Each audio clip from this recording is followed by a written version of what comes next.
Hello बच्चों, क्या हाल चाल। देखिए, आज हम पढ़ेंगे सारणिक डिटर्मिनेंट। और डिटर्मिनेंट से पहले आव्यूह मैं पढ़ा चुका हूं और हम एक चर्चा करेंगे वर्ग आव्यूह की।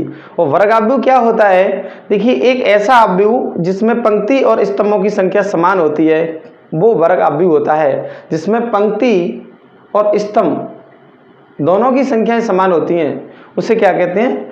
वर्ग आव्यूह। अब सारणिक क्या होता है? तो प्रत्येक वर्ग आव्यूह किसी एक निश्चित संख्या या व्यंजक से संबंधित होता है। प्रत्येक वर्ग आव्यूह किसी एक निश्चित संख्या या व्यंजक से संबंधित होता है, उसे ही हम सारणिक कहते हैं। अब सारणिक को व्यक्त किससे करते हैं? जैसे हम सारणिक को व्यक्त करेंगे तो उसको इस चिन्ह से व्यक्त कर सकते हैं, हम डेल से व्यक्त कर सकते हैं सारणिक को, और हम DET डिटर्मिनेंट A से व्यक्त कर सकते हैं। ये तीनों ही साइन, तीनों ही चिन्ह आपको सारणिक को व्यक्त करने के हैं। अब देखिए, एक वर्ग आव्यूह कैसे निश्चित संख्या से संबंधित होता है, कैसे एक व्यंजक से संबंधित होता है, इस बात को समझेंगे। तो सबसे पहले हम एक कोटि के वर्ग आव्यूह की चर्चा करेंगे। एक कोटि के वर्ग आव्यूह की चर्चा, जैसे मेरे पास एक A बराबर एक कोटि का वर्ग आव्यूह है 5, तब इसका संख्यात्मक मान केवल 5 होता है। ये सारणिक का मान है। अगर A वर्ग आव्यूह को सारणिक में परिवर्तित करेंगे तो इसका मान 5 होता है। कहने का मतलब यह वर्ग आव्यूह एक संख्यात्मक मान से संबंधित है, एक निश्चित संख्या से संबंधित है, जो कितना है? 5। अब मैं दो कोटि के वर्ग आव्यूह की चर्चा करता हूँ। जैसे मेरे पास एक 2 कोटि का वर्ग आव्यूह है। 2 कोटि का मतलब पंक्ति 2 और स्तंभ भी 2। और अब मैं इसके सारणिक का मान ज्ञात करूं, तब हम इसको पहले सारणिक में बदलेंगे 2 3 4 6, और अब इसका मान ज्ञात करेंगे 2 कोटि का। तो आप इसका गुणा इससे कीजिए और इसका गुणा इससे कीजिए। मुख्य विकर्ण का गुणा करेंगे 2 गुणा 6 माइनस 4 गुणा 3। चिन्ह किसका लगेगा? माइनस का। सारणिक A बराबर 6 दूनी 12 माइनस 4 12। यहाँ जो सारणिक A का मान है आपका 0 आया। सारणिक A का मान कितना आया? 0 आया। ऐसे ही हम एक अगले व्यापक रूप की चर्चा करेंगे। यहाँ मैं ले सकता हूँ 3 5 6 8, और अब मैं सारणिक A का मान ज्ञात करने का यहाँ प्रयास करता हूँ, तो लिखूंगा 3 5 6 8। पहले मैंने इसको सारणिक में बदला, और सारणिक A बराबर मैं इसका गुणा इससे करूंगा तो 8 दूनी 16 और 8 24, 8 24 माइनस 6 का गुणा 5 से करेंगे तो 56 30। यहाँ सारणिक A का मान आपके पास आएगा माइनस के 6। अब 2 कोटि के वर्ग आव्यूह का संख्यात्मक मान निकालना आ गया। 2 कोटि के वर्ग आव्यूह के सारणिक का मान आ गया। शुद्ध भाषा में 2 कोटि के वर्ग आव्यूह का सारणिक का मान आ गया। अब देखिए, हम 3 कोटि के वर्ग आव्यूह के सारणिक का मान ज्ञात करना सीखेंगे, और यही बहुत महत्वपूर्ण है और हमारी परीक्षाओं में ही यही आता है, 3 कोटि के वर्ग आव्यूह का सारणिक। देखिए, मैं एक 3 कोटि के सारणिक ही लेता हूँ। 3 कोटि का 2 3 4 5 1 2 3 4 6, ये मेरा 3 क्रॉस 3 कोटि का एक सारणिक है। अब मैं इसका मान ज्ञात करना चाहता हूँ। तो देखिए, पहली बात, यदि मैं आपसे ये पूछूं इस 2 का स्थान क्या है, तो आप कहोगे A11। A11 इसका मान कितना है? 2। क्या ये बात आपकी समझ में आती है? जी नहीं। अगर नहीं आती तो मैं इस बात को यहाँ समझा देता हूँ। जैसे एक मेरे पास आव्यूह होता है 2 3 4 5 6 7 1 2 3, मैंने कोई आव्यूह मान लिया ये, और मैं अब बात करता हूँ आपको इनके स्थानों की। तो मेरे पास ये 2 है, तो ये पहली पंक्ति और पहले स्तंभ का मान है। कहने का मतलब यदि मैं आपको इसकी कोटि पूछूं तो 3 पंक्ति हैं, 1 2 3। पंक्ति कितनी है? 3, और स्तंभ भी कितनी है? 3, 1 2 3। तब इसका ऑर्डर होगा 3 क्रॉस 3। अब बात करता हूं इस 5 की बात करता हूं, इस 5 का स्थान कितना है? तो आप कहोगे 1 दूसरी पंक्ति और पहला स्तंभ, दूसरी पंक्ति पहला स्तंभ, तो इसका मान है 5। तो 8 2 1 का मान कितना है? 5। अगर बात करता हूं कि इसका मान कितना है, इसका स्थान कितना है, तो 1 2 3, तीसरी पंक्ति दूसरा स्तंभ बराबर कितना है? 2। अब ऐसे ही बात करता हूं 7 की, तो 7 तुम्हारा क्या है? 1 2 दूसरी पंक्ति और तीसरा स्तंभ, कितना है? 7। ऐसे इन डिजिटों की स्थान बता सकते हो आप। और अब मैं इस सारणी की बात करता हूँ, सारणी का मान ज्ञात करता हूँ। केवल हमें ये समझ में आया यहाँ। अब ऐसे में ये मान किसका है सर? A11 का मान है। किसका मान है? A11 का मान है। तो मैं यहाँ इस 2 लेता हूँ। एक और बात बताऊँ यहाँ आपको, A11 यहाँ पंक्ति 1 स्तंभ 1, इनका योग करेंगे 1 + 1 = 2। और यहाँ जो हमारा चिन्ह होता है वो -1 की घात I + j होता है। कहने का मतलब पंक्ति और स्तंभों की संख्याओं का योग होता है। सीधी सी भाषा में अगर मैं समझाऊं, सीधी सी बात रखूं, तो इन दोनों का योग करो, 1 और 1 2। यदि ये सम है, 1 और 1 2 यदि सम है तो चिन्ह प्लस का आएगा। और यदि 1 और 2 ऐसा है तो 2 और 1 3, 2 और 1 3। यहाँ 2 और 1 3 है तो ये विषम है तो चिन्ह माइनस का आएगा। ये बस बात आप महत्वपूर्ण है जो आप समझ लीजिए। अब मैं बात करता हूँ सारणिक A के मान की, तो 2। दूसरी बात, अब मैं इसकी 2 ले रहा हूँ, तो ये A11 का मान है, A11। तो इसकी पहली पंक्ति छोड़ दीजिए, पहला स्तंभ छोड़ दीजिए, पहली पंक्ति छोड़ दीजिए और पहला स्तंभ छोड़ दीजिए। अब क्या बचेगा? 1 2 4 6। बस अब इसको मिटा दीजिए। अब ये कितना है? 3। मैं यहाँ क्या प्रसार कर रहा हूँ? R1 से प्रसार कर रहा हूँ, R1 से क्या कर रहा हूँ? प्रसार। तो यहाँ मैं 3 लेता हूँ। 3 का मान क्या है? A12। 2 और 1 3, विषम है तो क्या आएगा? -3।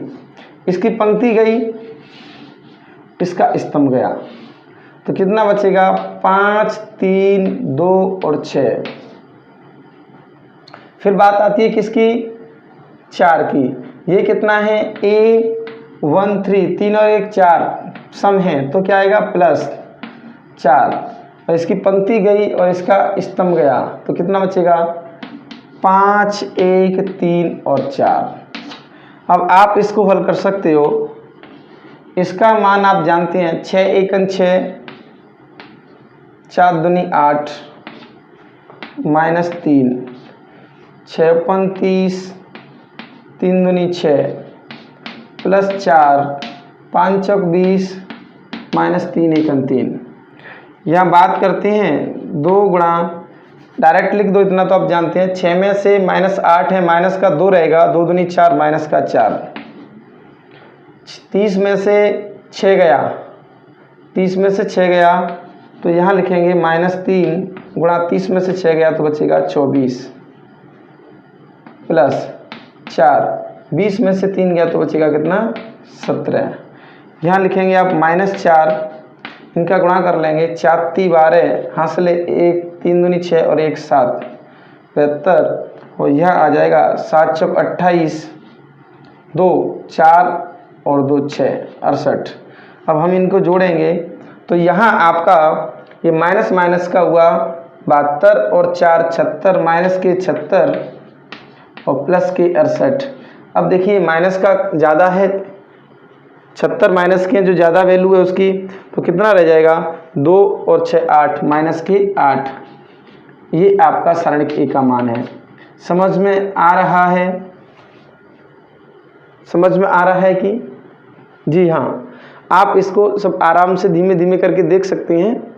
इस प्रकार 3x3 कोटि के आव्यूह के सारणिक का मान हम ज्ञात कर सकते हैं। अब जो परीक्षाओं में सवाल बना रहे हैं, इसी प्रकार के जो निरंतर परीक्षाओं में सवाल आ रहे हैं, अब उन सवालों की चर्चा करेंगे।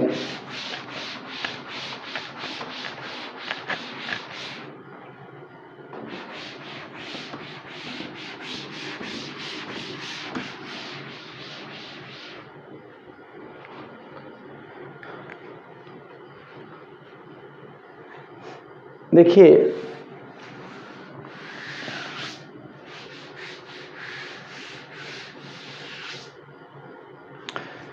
एक सवाल है जो मैं तुम्हें पहली परीक्षा में आ चुका है।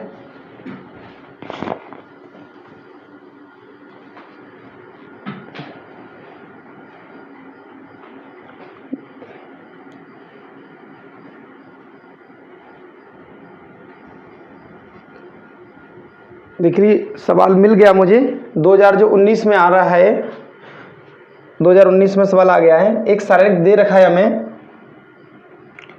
लिखता हूँ, इसमें मान दे रखा है ए वर्ग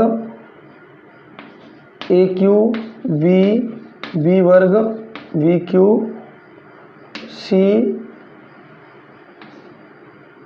सी वर्ग सी क्यू, और हमें ये सिद्ध करना है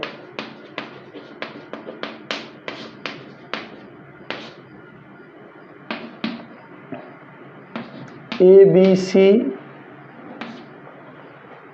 और ए माइनस बी माइनस सी माइनस ए। ये सवाल है। देखिए, इसको कैसे हल करेंगे। आपका 10 नंबर का सवाल आता है, ये 10 अंक का सवाल ऐसा आता है, और ऐसे सवाल आने वालों का एक ही तरीका है, एक ही तरीका। देखिए, वैसे प्रसार होता है, लेकिन कुछ गुणधर्मों की सहायता से ये सवाल साधारण बन जाते हैं।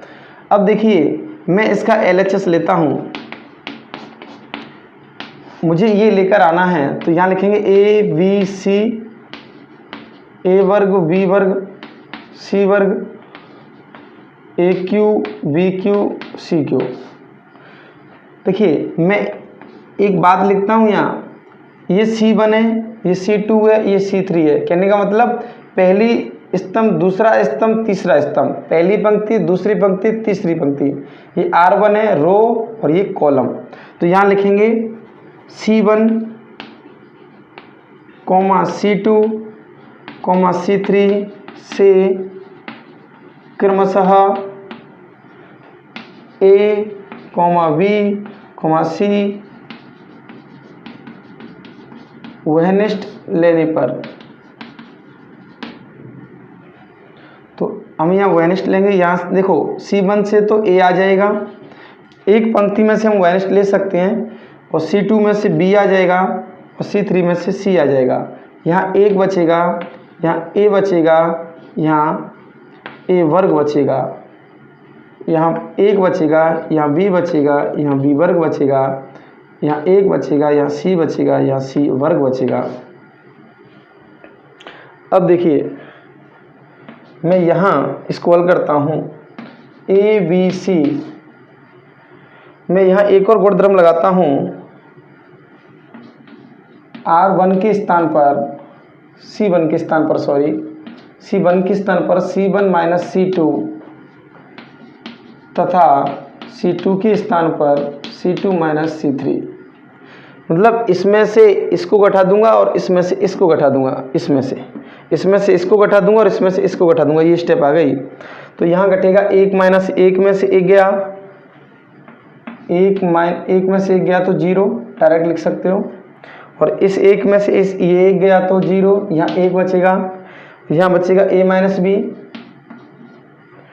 यहाँ बचेगा B माइनस सी, और यहाँ बचेगा C, यहाँ बचेगा A square minus B square, यहाँ B square minus C square, यहाँ C स्क्वायर।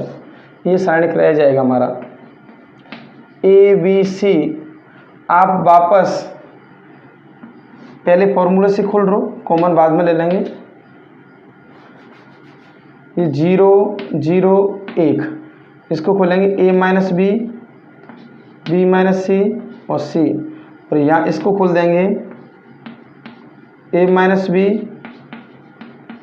ए प्लस बी, और लिखेंगे B minus C B plus C, और ये रह जाएगा सी वर्ग। इसको मैं मिटा देता हूँ, साफ कर देता हूँ।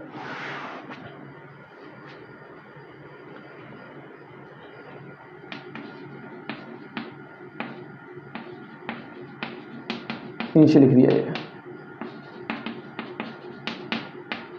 इस वाली चीज को यहाँ लिख दिया। अब देखिए हम यहाँ फिर C1 व C2 से क्रमशः a माइनस बी और b माइनस सी वह निष्ठ लेंगे।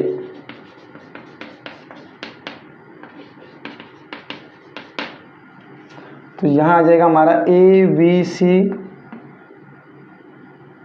कोष्टक में a minus B B minus C, यहाँ बचेगा 0 1 a plus B 0 1 B plus C और 1 सी सी वर्ग। ये फाइनल हमारी ये स्टेप बनी। मैं हम यहाँ से साफ कर देता हूँ।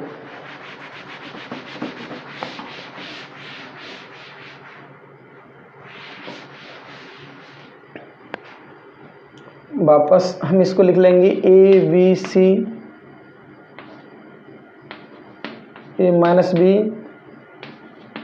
बी माइनस सी 0 0 1 1 1 सी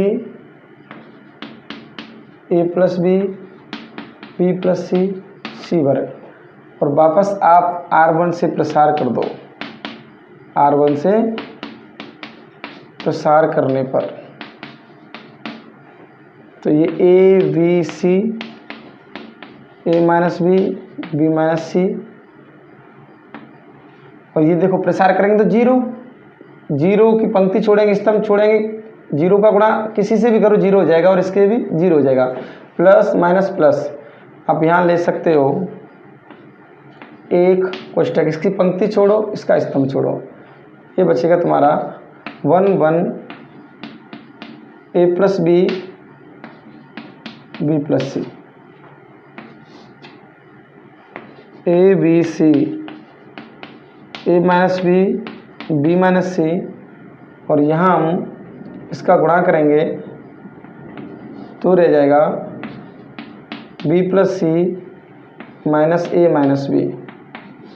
माइनस लगेगा यहाँ कोष्टक आएगा, प्लस आएगा, माइनस का गुणा करेंगे माइनस हो जाएगा। अब देखिए बी से बी कट गया, फाइनल क्या रह गया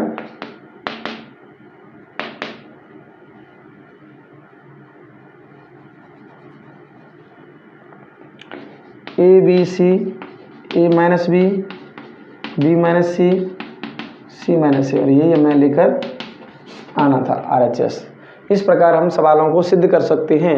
और भी इस प्रकार के सवाल जो आ रहे हैं आप उनको सत्यापित कर सकते हो, और आप मान करना ही सीख गए 3x3 के सारणिक का मान, 2x2 के सारणिक का मान, और ऐसे अगर कोई सवाल दिए सत्यापन के लिए तो आप कर सकते हो गुणधर्मों की सहायता से, कुछ प्रसार की सहायता से। थैंक यू वीडियो सुनने के लिए, धन्यवाद।